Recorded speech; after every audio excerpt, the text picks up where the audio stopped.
Assalamualaikum warahmatullahi wabarakatuh. Bertemu lagi dengan saya Rodiatul Listiana dari UPT Satuan Pendidikan SDN Jogasari II Pandaan, Kabupaten Pasuruan, Provinsi Jawa Timur. Pada kesempatan kali ini kita akan belajar tentang Merdeka Belajar.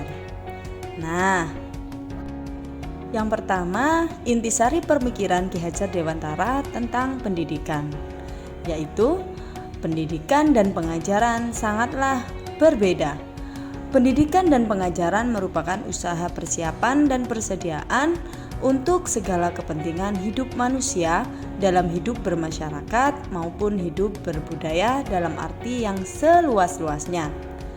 Menurut Ki Hajar Dewantara, pendidikan adalah tempat persemaian benih-benih kebudayaan dalam masyarakat. Ki Hajar Dewantara memiliki keyakinan bahwa untuk menciptakan manusia Indonesia yang beradab, maka pendidikan menjadi kunci utama untuk mencapainya. Pendidikan dapat menjadi ruang berlatih dan bertumbuhnya nilai-nilai kemanusiaan yang dapat diteruskan atau diwariskan.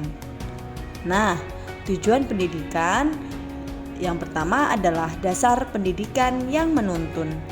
Menuntun di sini berarti menuntun segala kodrat yang ada pada anak agar mereka dapat mudah mencapai keselamatan dan kebahagiaan yang setinggi-tingginya, baik sebagai manusia maupun sebagai anggota masyarakat.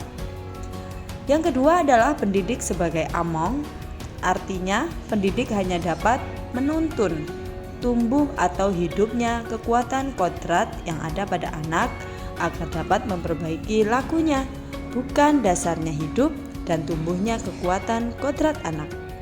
Jika dianalogikan, pendidik ibarat petani atau tukang kebun.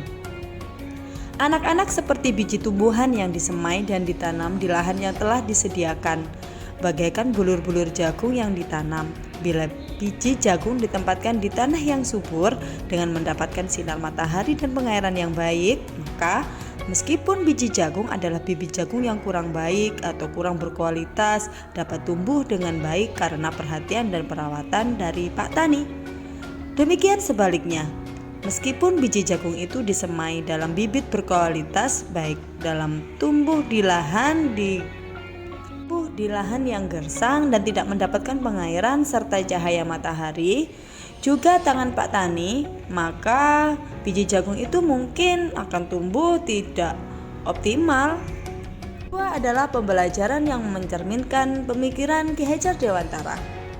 Nah, di sini ada 4 hal. Yang pertama adalah pembelajaran yang memerdekakan dan berpusat kepada murid. Yang kedua, mengikuti perkembangan zaman. Yang ketiga, tidak bertentangan dengan nilai-nilai kemanusiaan. Dan yang keempat adalah pembangunan budi pekerti dan berfokus pada proses bukan hasil. Perubahan budi pekerti.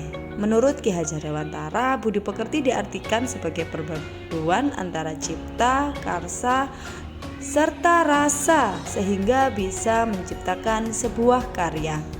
Pendidikan pun harus mampu mengubah budi pekerti peserta didik menjadi lebih baik. Yang ketiga, filosofi Ki Hajar Dewantara dapat terwujud jika guru bersifat among, yang artinya sesuai dengan trilogi Ki Hajar Dewantara, yaitu ing ngarsa sung tulodo, ing madya mangun karso, dan tuturi handayani. Selanjutnya, sesuai dengan kodrat alam dan kodrat zaman. Dan berikutnya adalah kemerdekaan dalam memilih metode dan evaluasi pembelajaran. Konsep pemikiran Ki Hajar Dewantara di kelas yang pertama, mengikuti perkembangan zaman dengan berbagai pemanfaatan ilmu, pengetahuan, dan teknologi pada proses pembelajaran melalui platform yang menarik. Yang kedua adalah memberikan kebebasan kepada peserta didik menemukan sumber belajarnya agar menemukan pengetahuan dan wawasan baru baik secara individu maupun kelompok. Nah, demikian yang dapat saya sampaikan pada kesempatan kali ini.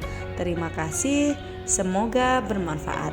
Salam dan bahagia Bapak Ibu guru hebat di seluruh Indonesia. Wassalamualaikum warahmatullahi wabarakatuh.